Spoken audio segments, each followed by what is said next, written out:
جب مسلمانوں کو کفر پر، اہل کفر پر فتح حاصل ہوتی ہے تو ہمیں کیا کرنا چاہیے؟ یہ تو فطرتی بات ہے کہ جب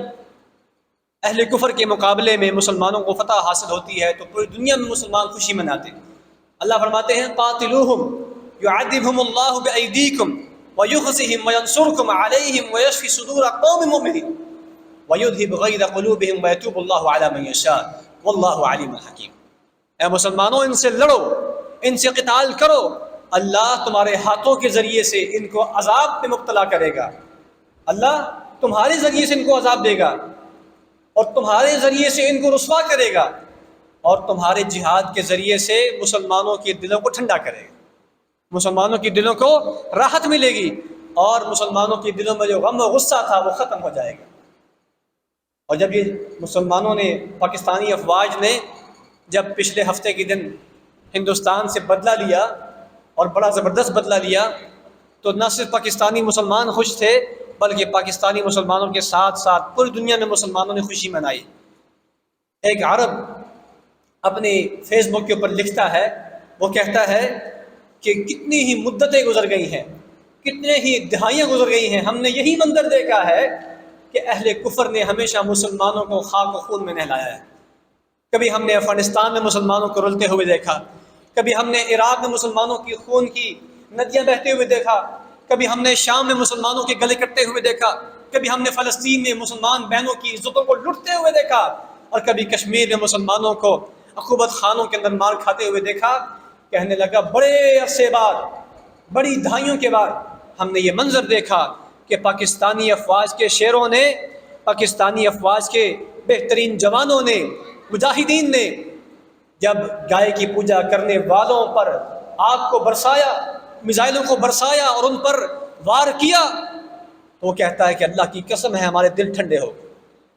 ہمیں خوشی پہنچی کہ ہمارے مسلمانوں میں سے بھی کچھ ایسے لوگ ہیں، ہمارے درمیان بھی ایسی افواج ہیں، ہمارے درمیان بھی ایسے باصلاحیت شیر جوان موجود ہیں جو کفر پر جھپٹنا بھی جانتے ہیں، پلٹنا بھی جانتے ہیں، پھر جھپٹنا جانتے ہیں اور کفر کو اس کے گھر میں گھس کر مارنا جانتے ہیں۔ یہ اس عرب جوان کا، اس عربی کا اپنی فیس بک پہ لکھنا تھا کہ ہمیں پاکستان کی طرف سے جو اس موقع پر ہندوستان کی درگت بنائی گئی ہے، ان کی مرمت کی گئی ہے، اس پر بڑی خوشی ہوئی۔ لیکن سامعین محترم یہ بات ذہن میں رہے کہ ہماری خوشی بھی اللہ کی قائم کردہ حدوں کے تابع ہونی چاہیے۔ خوشی کا یہ مطلب نہیں ہے کہ ہم ڈھول بجائیں، خوشی کا یہ مطلب نہیں ہے کہ ہم گانے بجائیں، ہم میوزک سنیں اور ہم جو ہے اللہ کی نافرمانی کے کاموں کا ارتکاب کریں، نہیں، ہماری خوشی بھی اللہ تعالیٰ کے حکم کے تابع ہونی چاہیے۔ رسول اللہ صلی اللہ علیہ وسلم کی زندگی کا سب سے بڑا خوشی کا جو موقع تھا وہ کون سا تھا؟ جب آپ نے مکہ کو فتح کیا، وہ مکہ جس سے آپ کو نکالا گیا، جس سے آپ کو بڑا ہی پریشان کر کے نکالا گیا، جب آپ اس مکہ میں واپس فاتحانہ انداز میں داخل ہوئے تو انداز کیا تھا؟ حضرت انس بن مالک فرماتے ہیں میں نے رسول اللہ صلی اللہ علیہ وسلم کو یہ دیکھا، آپ کا یہ منظر دیکھا کہ آپ جب مکہ میں داخل ہو رہے ہیں 10,000 کا لشکر آپ کے ساتھ ہے اور مکہ والوں نے کبھی اپنی زندگیوں میں اتنا بڑا لشکر دیکھا ہی نہیں تھا۔ جب آپ مکہ میں داخل ہوئے اتنا عاجزی اور انکساری کا آپ مظاہرہ کر رہے تھے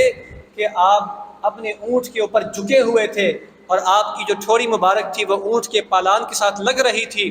اور آپ علیہ السلام اپنی زبان مبارک سے یہ الفاظ کہہ رہے تھے لا الہ الا اللہ وحدہ نصر عبدہ وہزم الاحزاب وحدہ۔ آپ فرما رہے تھے کہ اللہ کی سوا کوئی معبود نہیں ہے، اللہ ہی ہے جس نے اپنے بندے کی مدد فرمائی اور اللہ ہی ہے جس نے ان سارے لشکروں کو شکست فاز سے دوچار کیا۔ ایک وہ وقت تھا کہ ہمیں یہاں سے نکالا گیا تھا اور آج وہ وقت ہے کہ کسی میں ہمت نہیں ہے کہ ہمارا راستہ روک سکے، ہمارے سامنے آگے کھڑا ہو سکے، مقابلہ کر سکے۔ تو یہ جو خوشی کا انداز ہے وہ بھی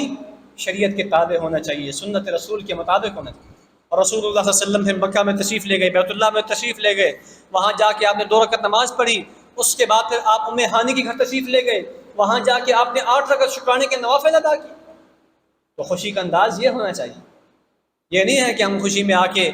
عجیب و غریب کام کریں اور اللہ کو ناراض کر بیٹھیں۔ اس لیے ہماری خوشی بھی جو ہے وہ اللہ تعالیٰ کے احکامات کے تابع ہونے چاہیے اور ہمارا عقیدہ ہونا چاہیے کہ جو کچھ بھی ہوا ہے یہ اللہ کی مدد اللہ کی نصرت سے ہوا ہے۔ کبھی بھی اپنی طاقت پر غرور نہ کریں،